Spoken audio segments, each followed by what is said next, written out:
Welcome to You've Got This with Sarah Hamaker, a podcast to encourage and equip moms along their parenting journey. Join Sarah each week as she interviews dads and moms like you and discusses the joys, challenges, and rewards of raising kids. Hi, and welcome to You've Got This. I'm your host, Sarah Hamaker, and I'm glad you joined me. Today, I am thrilled that I have Bernadette, who goes by Bernie Rosquites. She is a stay-at-home mom, a wife, and a mother of one awesome 6.5-year-old. She's also one of 4 co-hosts for a parenting podcast, and one of her favorites, you can find the link here with her bio, is Understanding Your Child's Meltdown. And if anyone who has any kid, 1 or 20 kids, we've all experienced that, let me tell you. So welcome to the show, Bernie. I'm glad you're here. Thank you, Sarah. Thank you for having me. Now, as my listeners know, I like to have a general topic for our show, and our topic today is opting out of mom shaming. And I love that one of your favorite episodes is Understanding Your Child's Meltdown, because when your child has a meltdown of any kind in public, I mean, that's when we really feel the mom shaming, whether or not it's going on. Okay, I'm not saying that everyone's doing it. The I say it all. The I say it all. Right. But we feel that way, don't we? I mean, we just want to have a big sinkhole come and swallow us all up. Yes. No, I mean, it's one of those things where I've learned that, when situations like that happen, you don't, if I wasn't a mother, probably my eyes would roll, if I seen a mom with kids crying. But then as a parent, you just kind of I get it. When I see that at restaurants, I give him that look like, oh, it's okay. Yes. It's okay. Don't worry. You're fine. And sometimes as parents, we don't even hear the crying. We've learned to tune it out sometimes. So it's like, you're good. I didn't even hear. You're fine. So. Right. And sometimes I think even just our non-reaction. Mm-hmm. The stiff back, oh God. Yeah, or just the kind of, we're not really, that we don't even notice that they're crying. Yeah. That kind of thing can just be such a gift we can give to other moms. Yes. Yeah, I was at a store, I remember it was a few months ago, and it was at night. Me and my family were out, and this woman she was with her, I think the baby, she was 3, a toddler, and she was trying to see if this dress would be the right size for the little girl. And, the baby kept moving around, and she just kept and it was making this big scene. And all of a sudden mom snaps and she's like, stop it, stop moving. And then that section of the store kind of got quiet. Mm-hmm.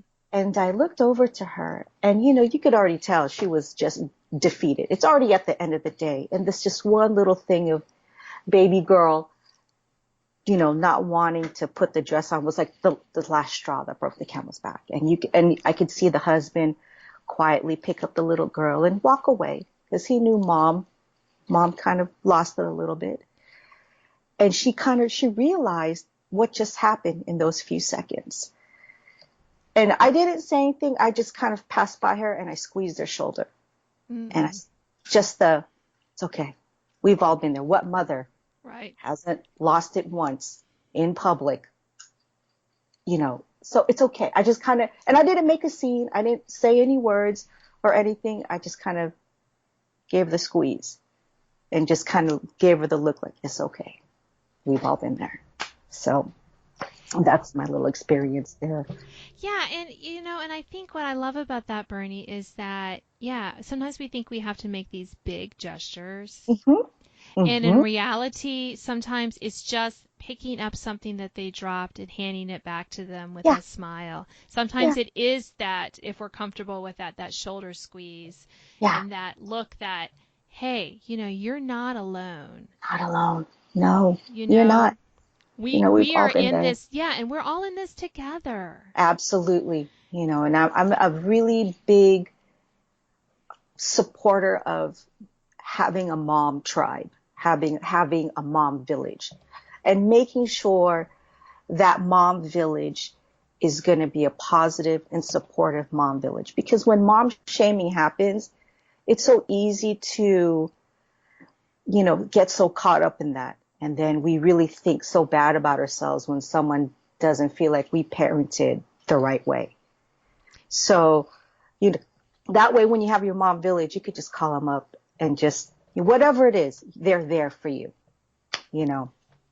Right. And I think that, to have those close, friendships or relationships with other women, I mean, we have to be honest about our Hmm. struggles. We've got to stop Absolutely. acting like we have it all together all the time because, Absolutely. we do not. We don't. We None don't. of us do. We're still learning. Every day is a work in progress. And we can only do our best one day at a time, you know? Right. And just sharing the real struggles when you just say, I'm out of patience with my kids. Oh, yeah. I just can't, you're sharing that kind of thing, I just can't take it anymore.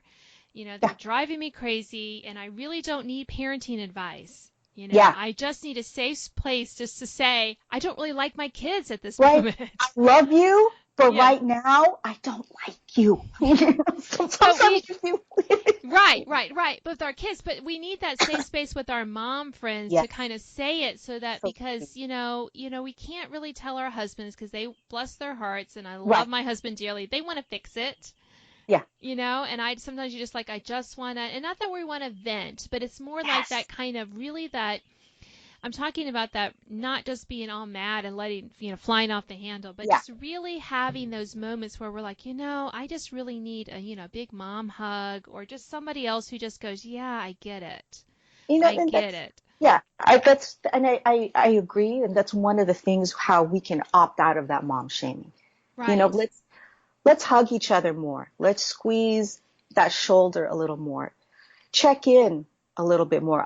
The ladies that I do the podcast with, we all live far apart from each other. Two live in Southern California and myself and the other women live here in Northern California, but we're still about an hour away from each other. But through text, phone call, FaceTime, we still check in and they're my village. And we're not necessarily looking for answers from one another. There are just days we're just like, you know what? I, I feel defeated today. And they'll be like, it's okay. Guess what? My little kid just ate a crayon. So we're all good. You're Yeah. fine. So, and it's just sharing those failures sometimes and sometimes just someone there just to listen. And then you've always got that one girlfriend that like breaks the ice by saying something funny. Just Yes. that combo. So that's why I'm a big fan of like the mom tribe because when mom shaming happens, like I said, it's so easy to get caught up with that. Whether, Yes. especially with social media, Yes. someone puts that little snarky remark on the Mhm. comment section and, next thing you know, you're like, I'm a terrible mother. No, you're not. You're not. So, Yeah. And I think that, we kind of fall into that hmm because we are seduced by social media sometimes to think that, oh, we could be perfect. yeah, It's, right. I think that's a large part of why we kind of fall into that and allow ourselves to feel that shame, not just to opt out of participating. I think we also hmm have to opt out of, feeling that shame Right. when it's totally not warranted because we're human We're and human. we Absolutely. make mistakes and our kids make Absolutely. mistakes and sometimes our kids make really big public mistakes. Yes. Oh, yes. That's so true. That's so true. And it's easy to, like I said, it's easy to get caught up. And there's the two kinds of mom shaming. We shame the mom that's, she posts the picture on her Facebook. She made the really cutest bento box lunch for her kid. And then you feel terrible because your kids had PB&J for the last 4 days. You know what I mean? Thrown in a And sack that you was like throw it in the wrinkled. sack. There's a banana in there. You've got your protein. You're good. You're good. Go, And all of go, a go, sudden, out to the bus. right. And you see her, she's got, the rice shaped like a panda and you feel terrible. Or, or the mom that's super fit. She's like flipping tires at the CrossFit gym. And here you are with your 4 kids, 2 of which are twins, and you're busy just running around with them. That's your exercise. Either one of those, you're both good moms. We have to also realize it doesn't matter, don't feel bad about none of that. because we're all trying our best and we all have our different way of parenting. And I think that's where the mom shaming comes in. Once it's not the way we're parenting our kids, oh, it's wrong. Right. So, Or we feel that we have to be that mom with the cute yeah, little boxes, because yeah, we feel like it's like some sort of, you know, mom expectation that we yeah. don't do that. I talk often about the fact that I think we all have our little, I call it like a mom thing. Some moms really love to make those gorgeous lunch Mhm. boxes. Not me. Yeah. I'm like, you kids Okay, are old there enough you in go. kindergarten, you pack your own lunch. I'm done. I'm like, thank goodness they've got like the packaged chips and Yeah. stuff like that. Yeah, Like, they're listen, perfectly capable of you're putting you're together a fine. decent lunch. I know. They You're got fine. this. You're fine. But I do braid I have two daughters, though they're older now, but I still do their hair. They're in high school, and I still do Mhm. their hair every day. And that's my mom thing. I enjoy it. We kind of talk a little bit. So my whole point is, part of the whole opting out of mom shaming, I think, is just to do what brings you joy and your children joy, but then let everything Absolutely. else go. Yes. That's let it go. 3 words. You're absolutely 100% right.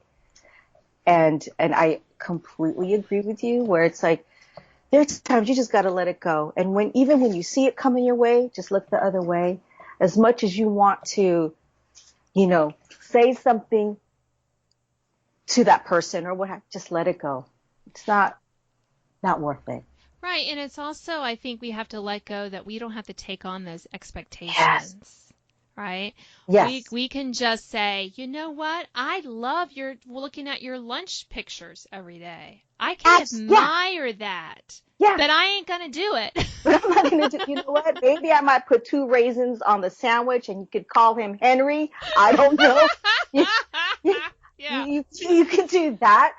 But, and you're right. That's another good point is where like, you could still tell them, "Oh, that looks really nice. It's not for me, but I think that's awesome." Right. And Yeah. that's another way to support one another, break that mom shaming instead of like, "Oh, must be nice. You have a lot of time on your hands to make little panda, and cut the Right. carrots to little tree shapes." Instead of doing that, be like, "You know what? I wish I could do that, but that looks amazing. Keep those Yeah. pictures coming because they're really cute." So Right. it's up to us to switch it around, which direction you want to go with that. Right, and then that mom feels, validated and supported Yes, yes.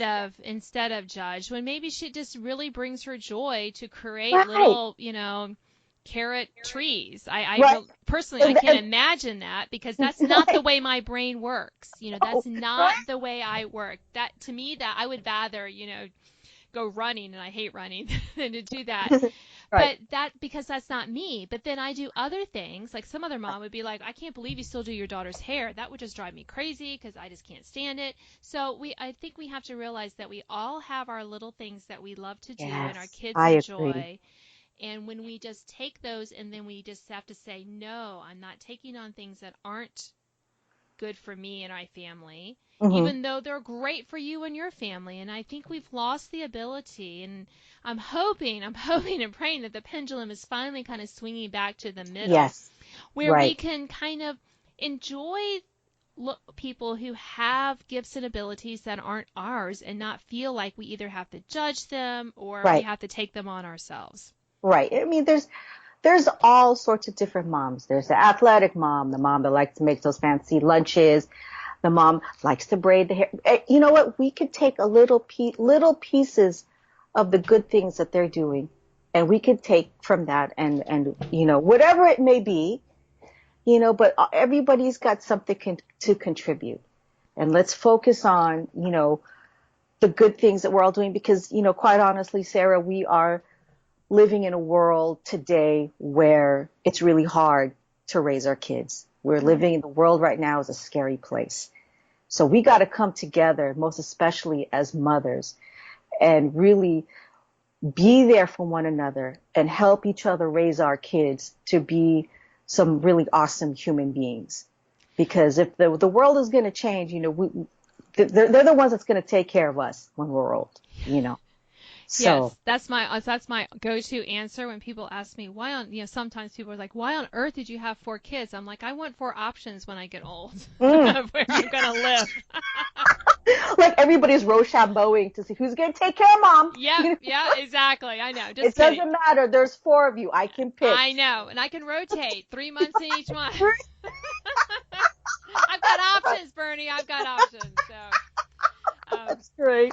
and the other thing I think is so important to this opting out of mom shaming is that, we have need to think about, putting ourselves in that mom's shoes.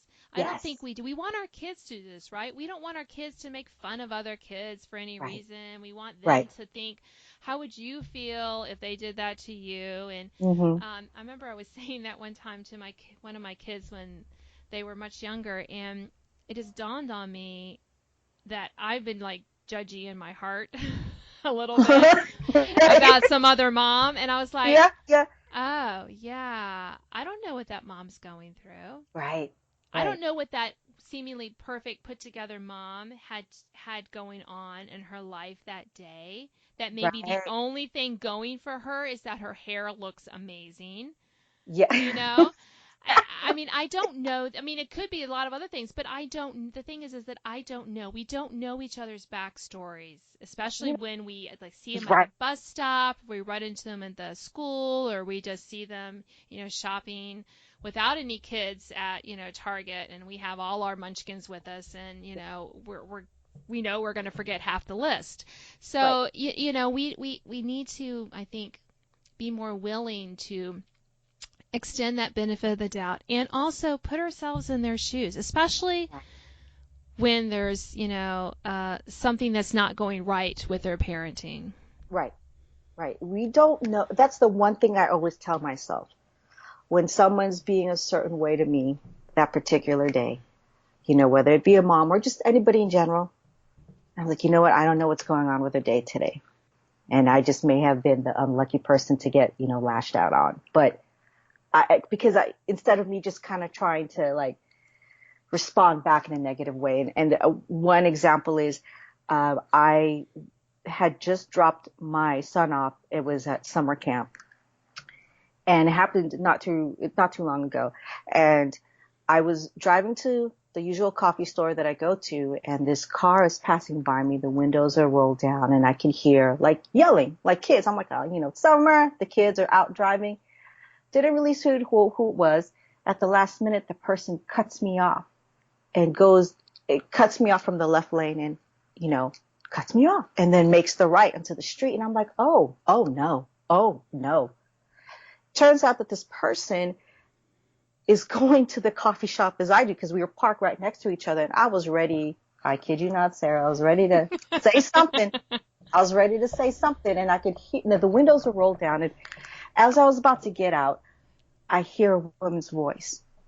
And I hear her say, for just 1 minute, everybody just stop. Just stop. And I was like, oh, that sounds like a mother. That sounds like a mother. So the car, he just hushes quiet. And I could hear the door slam, and she, I see her come out, and she's got 4 kids in there, right? Mm-hmm. She goes to the coffee shop, and I'm standing behind her. And at this point, I'm like, there's no way I'm going to tell her she cut me off. She's got 4 screaming kids, which ranged from like 12, between 8 and 12. Mm-hmm. And, she goes and she orders her coffee, and she leaves her wallet, and she just like that was it for her. Like, she's like, I'm sorry, I left my wallet. And I was like, I'll pay for it. She's like, no. I said, no. I'll pay for it. I pay for her coffee. We're waiting for both our coffees to be made. And, she's just like, I'm sorry. Can I just pay? I said, don't even worry about it. I parked right next to you. I could hear your screaming kids. It's okay. It's okay. She was just like, and she was like, oh my God, you heard me. And she kind of stops. And she says, I got a call this morning and my mother passed away. Mm-hmm. And my husband's out of town. and I got to take these kids and we got to drive 2 hours to where her mother lived. Mm. And all I could do, I was like, you know what? I'm going to, the coffee comes and she hugs me, and she felt, like that was it. That was it. We just hugged and I said, I'm sorry. I am going to pray for you. And as we're both walking to the car, I did pass by the kids' windows rolled down and said, hey, be good to your mother. And they looked at me. Yeah. I looked at the mom as she's going inside, and she gave me a wink. The day went on. So it could have went two ways. I could have went in there like, hey, you cut me off. Right. Instead, you know what? It's like we've all, like I said, just with the lady that was in the store with her 3-year-old. We don't know what's going on behind that. And so we got to take a moment before we start to try to respond back with something negative. Like, let me take a moment. And I always try to remind myself that we never know what that person's going through. Yes. And that was, and that's it's such an important point for us to remember. And that's a great way to end the podcast today, Bernie, because, we don't know what's going on in their lives. We don't know if it's been a tragedy, if they just lost their job or their husband did, or when they just found out one of their kids is sick, or if they just had a really bad day. Yeah. And the more that we can extend that grace to them, the more that we can look beyond because a lot of times it's us being petty, right? Somebody cuts you off in traffic. Really? Are you really hurt? You're No. right. You're never going to see them ever again. Let them go. It's fine. Right. Yes, exactly. Kind of let them go. But if we have that opportunity to, interact with them after that, just to kind of not to be the better person, but just to be the person that we would want, because there's times when we've done stuff like that because of what's going on in our life. Yes. And we're so quick to forget that and just to go, especially when it's another mom. And we're just like, I can't believe you're getting, so that's a great reminder that, we don't know what's going on in her life. And if we can make her life just a little bit brighter, a little bit better, just think. We talk about ripple effects, and you don't know when a mom has extended that grace to me when I've been having a bad day, or especially when my kids were little and they were just running all around. Like I had one time we're eating at Cracker Barrel. We used to stop there a lot when we drove from visiting my parents, because it was just a good stopping point when the kids were little and they could only be in the car for so long. Right. And I remember one time I felt like I was just putting out mini fires the whole meal to try to keep them from running around the restaurant and everything. And I had this older couple stop by the table. My husband had taken half the kids to the bathroom, and I'm cleaning up, and she goes, I just want to say that, your kids did great. And I was like, are you talking about my kids? Are you talking about, which kids were you? I know, I was freaked out with that. But I really never have forgotten that. It was just a throwaway remark. She probably never remembers that family of 6 at a Cracker Barrel off I-95 in Virginia. Yeah. But I have always remembered that, Bernie, because it was something that just reminded me, oh, yes, how other people see us, and that the kindness of a stranger can really make, a difference. And I just kind of I was like, oh, I was, hyper vigilant, and yet my kids really did okay. Right. So just we have to wrap up this podcast, but it's just a reminder for, our listeners and ourselves that we can opt out of this mom shaming, right? Absolutely. We can opt out of shaming ourselves, taking on that judgy and shame with others, and just remind ourselves that a little kindness really can go a long way. Absolutely. Well, thank you so much for joining me today, Bernie. Thank you, Sarah. It's been amazing. I enjoyed talking to you. Thank you. You've been listening to You've Got This. I'm your host, Sarah Hammerker, and today I've been talking with Bernie Rosquites. She is a stay-at-home mom, a wife, and a mother of one awesome 6.5-year-old, and she's also one of 4 co-hosts for a parenting podcast, and you can find out more about that podcast in her bio. So thank you for joining me, and I'll see you next week.